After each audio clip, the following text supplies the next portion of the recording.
fifth graders. Happy Wednesday. Hi to Miss Greb as well. Thank you for coming in and subbing for me today. As you know, I am at my sister's house. I'm helping care for her after her surgery that she had. So I am out today, but I will be back tomorrow. Today, you've got a couple things on the agenda, but it should be easily doable. So your first thing you're going to do with Miss Greb today is you guys are going to do an in-class reading. Looks like this.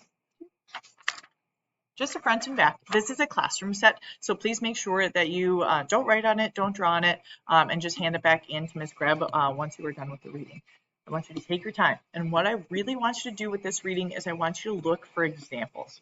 Starting tomorrow, we're going to be making an energy book, and you are going to be listing some different types of energy transformation. So that's why you're reviewing that concept today. So you can take turns reading. Remember our expectations for when we are reading aloud and when we are listening in class together. You may also use the student microphone, but please make sure you do so appropriately. If not, Ms. Grab will step in and she'll take that away from you. So that is your first task today, is to read aloud the review article on energy transformation.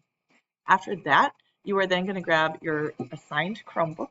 You are going to grab headphones and a mouse if you would like. And you are going to do your Edpuzzle on transformation of energy. It is going to be posted for you in Google Classroom. Yours will be purple. It says Energy Transformation Edpuzzle. It is due tomorrow, so make sure that you finish it today in class. It is only about 12 minutes, and so you should have plenty of time to get it done. Now, if you are someone who is goofing around, if you are someone who is not on task and you do not finish your Edpuzzle, I will be emailing your families about that because you made some poor choices. Okay, so please make sure you make a good choice, get your Edpuzzle done. After that, you can check Infinite Campus for any missing work. I know you just had a big assignment for Ms. Wiltz's class in social studies, so you can finish any missing work for science or any other classes. Just notice that spelling error there. Now, if you check Campus and you are not missing any work, if you know your book talk is done, if you know your social studies project is done, you may do some early finishers, teacher posted websites, or you can read yourself.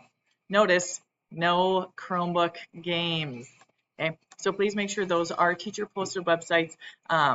No game kits or anything kind of silly like that. So please just make sure that you are on task, that you're doing what you're supposed to be doing today. Please make sure, biggest things, that you are helpful, that you are respectful, and that you are kind. Okay. When I come back tomorrow, I really hope to hear a great sub report from Ms. Greb. If not, I will write those parent emails as needed. So please make sure that you are on task, that you're doing what you're supposed to be doing. Miss you all. Have a wonderful day, and I will see you on Thursday. Bye.